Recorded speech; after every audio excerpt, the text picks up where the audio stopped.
Assalamualaikum warahmatullahi wabarakatuh. Kalau menurut saya, ceramah Anies Baswedan di Masjid Kampus UGM yang dihadiri oleh ribuan mahasiswa kemarin bukan hanya menyindir Jokowi dan Prabowo, tapi juga mahasiswa. Kenapa saya katakan begitu? Pertama, itu dikatakan Anies Baswedan di kampus UGM, Masjid Kampus UGM, mahasiswa yang hadir ribuan, malahan Anies Baswedan dielu-elukan oleh mahasiswa. Tapi banyak pengamat mengatakan ini hanya sindiran kepada Prabowo dan Jokowi. Jauh lebih dalam lagi, Anies Baswedan adalah tokoh pergerakan mahasiswa zaman dulunya. Dan mungkin ada juga kawan-kawan yang menonton channel ini adalah mahasiswa dulunya atau sekarang jadi mahasiswanya. Saya juga pernah jadi mahasiswa.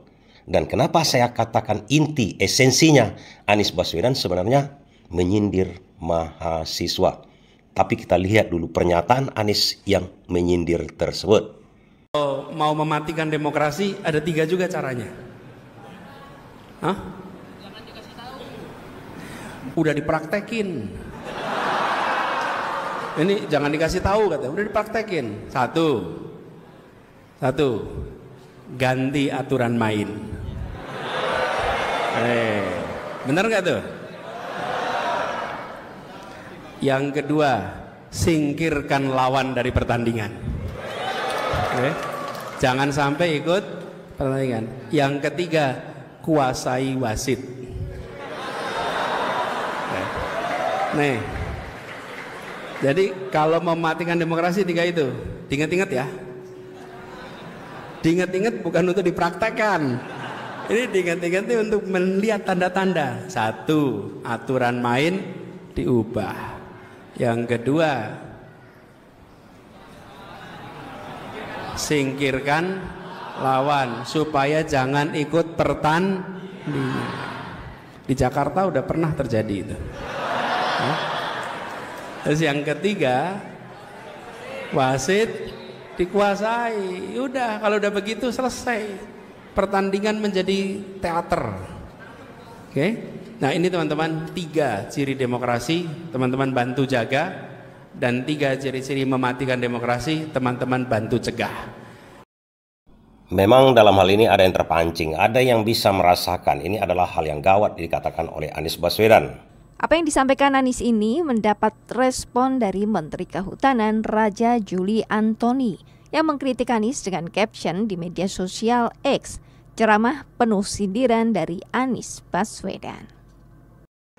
Ya, Raja Juli Antoni adalah PSI, tokoh dedengkot dari Partai Solidaritas Indonesia besutan Kaisang sekarang. Kebakaran jenggot dia, tentu saja kalau dia mengerti. Namun kenapa saya mengatakan ini sindiran kepada mahasiswa, menohok sebetulnya kepada mahasiswa? Karena Anies Baswedan dulu adalah tokoh pergerakan mahasiswa dan saya juga pernah menjadi mahasiswa. Di balik itu kita bisa melihat intinya sebenarnya. Apa intinya? Mari kita balik ke belakang dulu, waktu Pilpres. Memang dari situ sebenarnya Anies Baswedan berpedoman. Pada waktu Pilpres, nyata sekali, Anies Baswedan yang cuma berjuang untuk masalah Pilpres kemarin, masalah kecurangan Pilpres. Nggak ada siapa-siapa yang membantu dia kan? Malahan kalau kita katakan Anies Baswedan dengan Ganjar yang menuntut ke MK, praktis sebenarnya Anies cuma yang berjuang di MK. Karena Megawati sebagai partai pemenang pemilu, partai yang berkuasa juga sebelumnya pada waktu diadakan Pilpres tersebut, tak mau melaksanakan hak angket untuk menyokong bahwasanya Pilpres ini harus diadakan 2 putaran. Atau diulang sama sekali. Megawati tak mau menginisiasi bersama partai-partai yang lain. Padahal partai pendukung perubahan sudah mengatakan ikut PDIP kalau PDIP mau menginisiasi untuk hak angket. Megawati tak mau sama sekali. Artinya apa? Praktis Anies Baswedan yang memang betul-betul keras untuk berjuang untuk mengatakan bahwasanya ini pemilu curang. Itu yang dimaksudkan Anies Baswedan dengan kata-kata pertama. Kata-kata pertamanya apa yang dikatakan Anies Baswedan? Rubah aturan main. Aturan main itu apa yang dirubah pada waktu itu? Memajukan Gibran. Orang sudah tahu semua. Keputusan MK nomor 90 untuk menjadikan Gibran menjadi wapres. Lolos menjadi wapres. Kemudian Anies Baswedan menyentil penjagalan-penjagalan dia yang dikatakan cegah lawan untuk bertanding. Itu pernah terjadi di Jakarta. Bukan terjadi di Jakarta aja. Pada waktu dia Pilpres kemarin bukan main. Penjagalan kepada Anies Baswedan pada waktu dia pun sudah menjadi calon. Di mana-mana dia dihambat untuk kampanye. Yang ketiga, ini yang paling signifikan sebenarnya. Kuasai wasit katanya. Wasit itu siapa? Ya KPU. KPU itu siapa? Kemarin Sirekap bermasalah semuanya. Di MK pun sudah dipersoalkan hal itu. Tapi ini tak bisa diperjuangkan sendiri oleh Anies Baswedan. Saya katakan tak bisa Anies Baswedan berjuang sendiri kalau tak ada dukungan politik. Dan di sini sebenarnya Anies Baswedan butuh dukungan politik yang lebih luar biasa lagi adalah mahasiswa. Makanya saya mengatakan, ini sindiran kuat menohok kepada mahasiswa yang mengerti. Untuk kawan-kawan ketahui, tak semua mahasiswa itu juga mengerti apa sebenarnya yang ingin di demo-demonya, apa yang ingin dituntutnya, apa yang disuarakannya. Tak semua juga mengerti. Sebagian dari mahasiswa itu tak mengerti sama sekali, mungkin hanya ikut-ikutan. Tapi didengkot, penegak kebenaran di mahasiswa, penegak idealisme di mahasiswa itu. Karena mereka diajarkan untuk tetap dalam idealisme, memegang teguh kebenaran, belum terkooptasi oleh yang lain-lain seperti pejabat-pejabat, karena ini dan itu, karena uang dan segala macam. Mahasiswa notabene diajarkan, ini yang benar, ini yang tidak benar. Dan yang mengerti bahwasanya itu tak benar, kebetulan tidak terlalu banyak juga kadang-kadang. Hanya mereka bisa merasakan. Bagi yang pintar-pintar, mahasiswa-mahasiswa yang memang pintar dan memang ingin memperjuangkan kebenaran, dia tahu esensinya sebenarnya, apa yang akan diperjuangkan tersebut. Dan bisa kita lihat, pada waktu sidang gugatan Anies Baswedan dengan Ganjar masalah kemenangan Prabowo, tak ada mahasiswa yang bergerak sama sekali.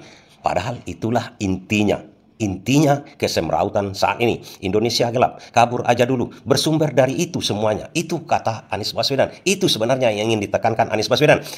Lagi-lagi pertanyaannya, kenapa saya mengatakan Anies Baswedan menyindir mahasiswa? Pertanyaan saya lagi, kenapa Anies Baswedan tidak menyatakan hal itu di luar kampus? Tidak menyatakan itu di jurnalis? Tidak menyampaikannya di tempat lain? Kenapa harus di masjid kampus UGM?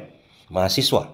Dan ternyata pada waktu itu ribuan mahasiswa juga yang dari luar daerah datang ke situ. Disampaikan Anies tertuju kepada audiennya tertentu, kepada yang cerdas saja sebenarnya. Ini loh yang harus kalian perjuangkan. Ini loh mahasiswa yang penting kamu perjuangkan. Jangan cuma omon-omon, perjuangan omon-omon. Apa yang saya maksudkan perjuangan omon-omon? Mahasiswa pada waktu revisi Undang-Undang Pilkada kan demikian luar biasanya, sehingga bisa menekan DPR.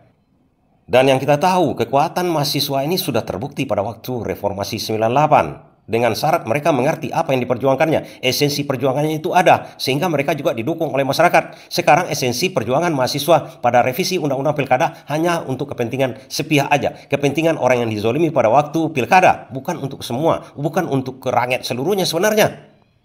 Pertanyaannya, masalah Pilpres kan tak bisa lagi dipermasalahkan. Memang tidak bisa, tapi esensi mahasiswa itu sekarang bisa sebenarnya dia mencari, dia menggali apa yang harus kita perjuangkan melihat carut marutnya keadaan bangsa sekarang nih. Ada, tak mempermasalahkan seperti pengamat-pengamat atau akademisi yang mengatakan menteri terlalu gemuk, segala macam, adili Jokowi seperti tuntutan mahasiswa. Bukan itu sebenarnya yang harus diperjuangkan oleh mahasiswa sekarang. Apa yang harus diperjuangkan oleh mahasiswa? Sederhana, politik itu. Siapa yang menangkan punya janji dulu. Apa janji mereka? Janji mereka, kalau adili Jokowi sudah masuk dalam janji dia, tuntut janji dia itu. Karena Anies Baswedan terbukti menepati janji. Kalau pemerintahan sekarang tidak menepati janji kampanyenya, habisi mereka dengan cara 98. Itu yang dipesankan Anies Baswedan. Apa janjinya? Kalau masuk kita ke janji, ketiga-tiga calon presiden kemarin kan berjanji untuk memberantas korupsi. Di sini kuncinya, memberantas korupsi itu apa sekarang yang dilaksanakan oleh Prabowo? Untuk memberantas korupsi itu. Satu, sebenarnya undang-undang perampasan aset, undang-undang memiskinkan koruptor, undang-undang pembuktian terbalik harus diundangkan oleh Prabowo. Kenapa saya katakan oleh Prabowo? Prabowo sudah menguasai seluruh kursi parlemen, membuat undang-undang, mengeluarkan apapun bentuk perundang-undangan.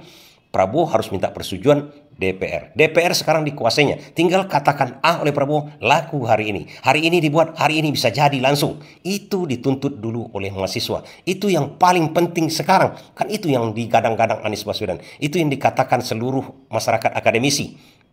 Dan itu sebenarnya udah masuk dalam adili Jokowi, KKN, segala macam. Ada di situ sebenarnya. Tinggal tagih Prabowo. Kalau dia tidak mau melaksanakan itu, tidak mau menepati janjinya, ya 98 bisa terjadi. Kenapa kita katakan 98 bisa terjadi? Contoh kasus masalah perampasan aset. Sekarang ini ada di Pertamina kasus hampir 1.000 triliun.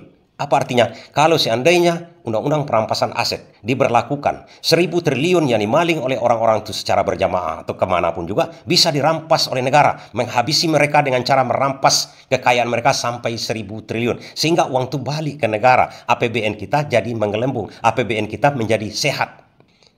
Dan kita tahu mahasiswa itu lintas ilmu yang dipelajari mereka. Mereka juga tahu ilmu ekonomi, ilmu hukum, ilmu politik, ilmu sosial. Dengan diberlakukannya undang-undang perampasan aset tersebut, biarpun dikorupsi oleh para koruptor itu, uang negara bisa dikembalikan balik kalau mereka sudah bisa dibuktikan bersalah, diambil, dirampas harta mereka untuk menutupi kerugian negara tersebut. Dan mereka silakan miskin menggelandang di dunia ini.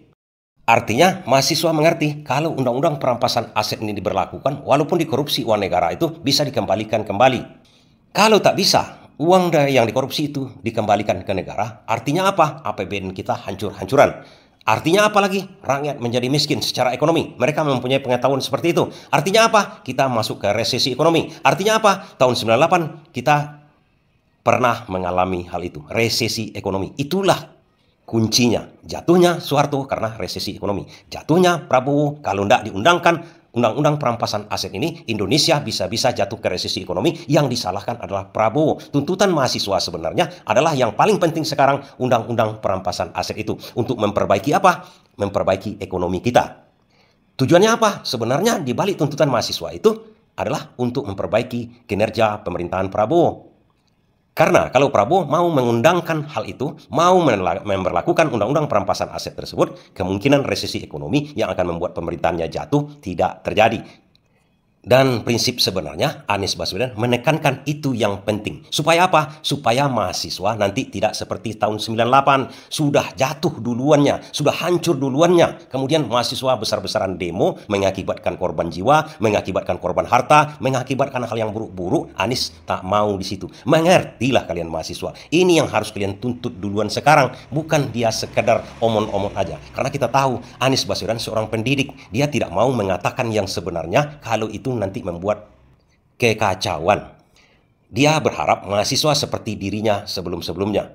Cari yang esensi, itu yang harus diperjuangkan. Bukan hanya omong-omong saja. Oke, terima kasih.